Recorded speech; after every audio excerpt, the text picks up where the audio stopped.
ملک صاحب، کچھ لوگ اسپیکولیٹ کر رہے ہیں کہ ایک دو روز میں کوئی بڑا اعلان ہونے والا ہے یا کوئی بڑا حملہ ہونے والا ہے، اور لوگ شاید یہ سمجھ رہے ہیں کہ امریکہ باقاعدہ طور پر اس جنگ میں شامل ہونے کا اعلان کر سکتا ہے۔ آپ کو اس کے کتنے چانسز نظر آ رہے ہیں، اور اگر ایسا اعلان ہوتا ہے تو اس کے آنے والے دنوں پر کیا اثرات آپ دیکھ رہے ہیں؟ دیکھیے جی، امریکہ تو شروع دن سے ہی اس جنگ میں شامل ہے، صرف اس کا ایکسٹینٹ بدل جائے گا اگر امریکہ یہ فیصلہ کرتا ہے۔ ادروائز امریکن جو سیٹلائٹ بیسز ہیں اس ریجن میں اور امریکن سپانسرڈ جو حکومتیں ہیں، انہوں نے اپنی ایئر سپیس دے کے وہ اس جنگ میں بلا واسطہ طور پہ شریک ہیں۔ اور یہ انوائرمنٹ جو کریٹ کی گئی ہے اسرائیل کے ایران پہ جارحیت کی، یہ امریکن سپانسرڈ ہے، اس میں تو کوئی دو رائے نہیں ہے۔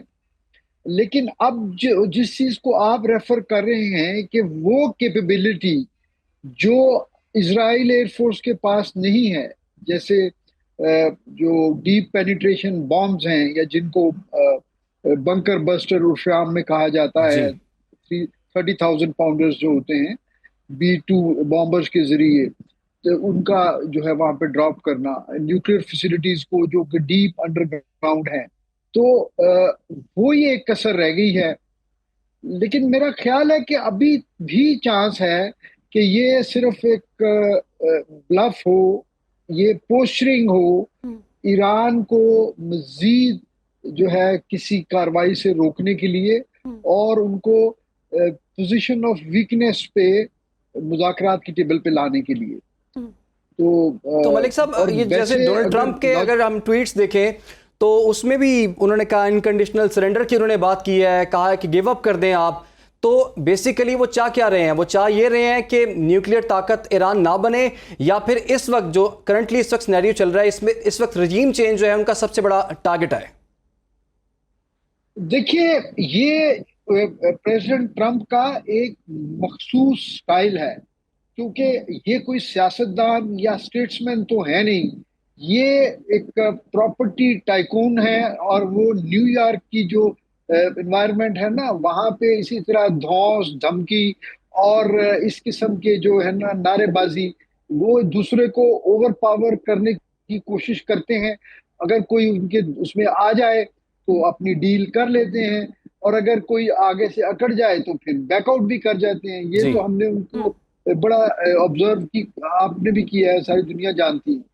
تو آبجیکٹیو ان کے دو ہی ہیں، ایک یہ ہے کہ جس طرح بھی ممکن ہو ایران کو نیوکلیئر کیپیبلٹی جو کہ ملٹری پرپس کے لیے ہے اس کے حصول سے روکا جائے۔ اور یہ آج کی بات نہیں ہے، یہ تو بڑے عرصے سے وہ اس میں لگے ہوئے ہیں۔ دوسرا ان کا آبجیکٹیو جو ہے وہ تو ایک مدت سے وہ اس پہ کام کر رہے ہیں کہ ایران میں رجیم چینج کی جائے، اور ایک ایسا نسبتاً جو ہے اعتدال پسند طبقہ جو ہے وہ پار میں لا کے بٹھایا جائے، اور یہ جو اس وقت وہاں پہ جو ایک تھیوکریٹک گورنمنٹ ہے اس کو جو ہے باہر کر دیا جائے۔ لیکن اس میں بھی بظاہر ان کو کوئی کامیابی نظر نہیں آتی، کیونکہ ایران میں جو اس وقت رولنگ ایلیٹ ہے جو کہ بیسیکلی مذہبی رہنما ہیں، ان کا بڑا اسٹرانگ ہولڈ ہے، اور اسرائیل کے معاملے پہ ایون جو ماڈریٹس ہیں وہ بھی اس وقت حکومت ہی کا ساتھ دے یعنی رہے کہ ہیں۔ ملک صاحب، تو آپ کے خیال میرے میں آپ کو رجیم چینج کے چانسز جو ہیں وہ کم نظر آ رہے ہیں۔ لیکن ڈاکٹر صاحبہ، اب آپ یہ بتائیے، اگر ایران اور اسرائیل جنگ میں امریکہ باقاعدہ شمولیت کا شامل ہونے کا اعلان کرتا ہے تو اس بات کی کیا گارنٹی ہے کہ پھر چین اور روس جو ہیں وہ اس جنگ میں شامل نہیں ہوں گے؟ چین کے ساتھ تو ایران کے بڑے تعلقات بھی ہیں، انویسٹمنٹ بھی $400 بلین کی انویسٹمنٹ جو ہے وہ چین کی ایران کے اندر موجود ہے، تو پھر چین کو کیسے روک پائیں گے سارے؟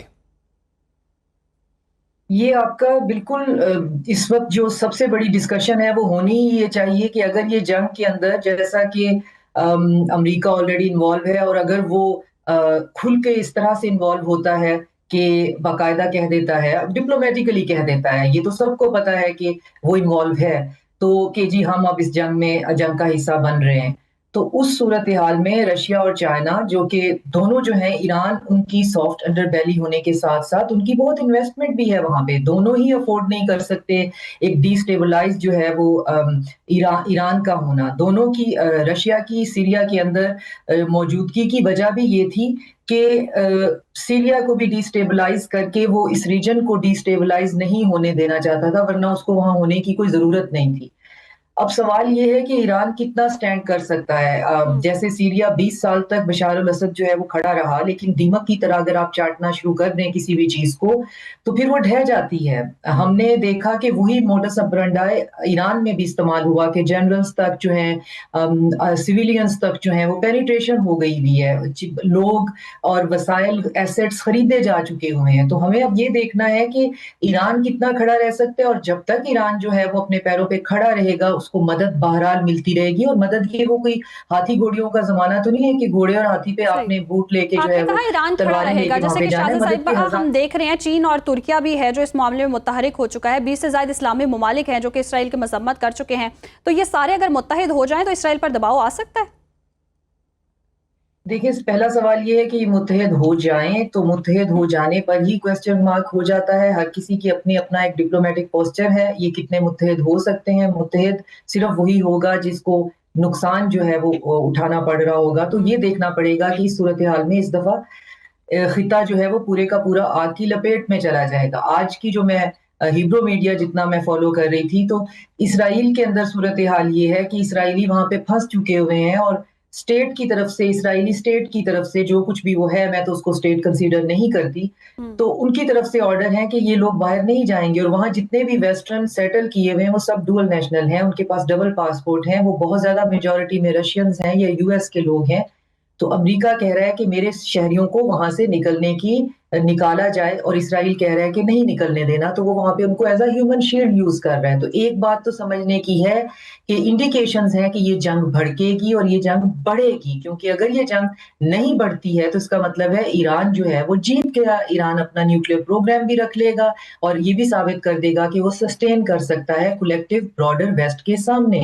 تو اب یہ اتنی شکست جو ہے وہ ایک ایمپائر نہیں برداشت کر سکتی, ویسٹرن ایمپائر, تو اس کو کودنا تو پڑے گا. اب وہ کودتے ہیں اس کے اندر اگر جیسے کہ وہ اپنے لوگوں کو یہاں سے, شہریوں کو یہاں سے بلوا رہے ہیں, وہ اپنے ان کے جو ایئر کرافٹ کیریئر ہیں وہ ریجن کے اندر آ رہے ہیں, وہ یوکرین سے اپنا اسلحہ جو ہے وہ یہاں پہ شفٹ کر رہے ہیں, تو اس کا مطلب ہے کہ وہ کچھ پلان تو بہرحال کر رہے ہیں. ٹرمپ جو ہے وہ تلسی گیبٹ کے بارے میں بات کر رہے ہیں کہ میں اس کی انٹیلیجنس رپورٹ کو نہیں مانتا ہوں, اور اس کے بعد بھیانک اور ہولناک قسم کے اپنے ٹروتھ سوشل پہ بیان بھی دے رہے ہیں. تو اس میں یہ ہے کہ ایران اگر صرف کھڑا رہنے کی ہمت کیے رکھے گا تو اس کو مدد ملتی رہے گی. کون مدد کرے گا؟ چائنا اور رشیا تو بہرحال کرے گا, کیونکہ ان کا اپنا سروائیول اس کے ساتھ اٹیچ ہے. G7 جو ہے وہ 20% دنیا کی آبادی نہیں ہے, اور 10 سے 11% تک وہ جی ڈی پی نہیں بنتے ہیں اگر رفلی ہم کیلکولیٹ کریں. تو باقی 70% آبادی دنیا کی جو ہے وہ بہرحال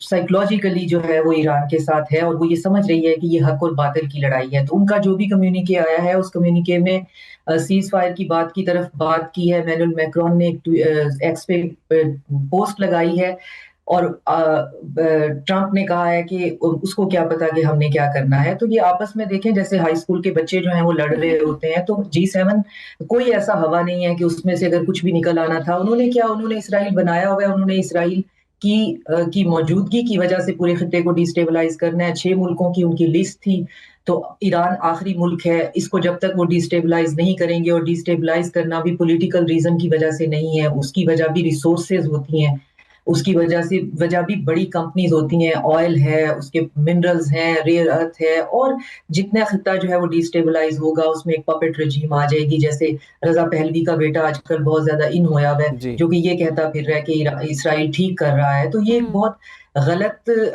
طرف چیزیں جا رہی ہیں, اور لیبیا کی ناکامی کے بعد عراق کی, افغانستان کی, صومالیہ کی بہت ہی غلط طرف چیزیں جا رہی ہیں, اور خطرہ جو ہے بڑھ رہا ہے, اور یہ معاملہ جو ہے تنازع جو ہے چاہیے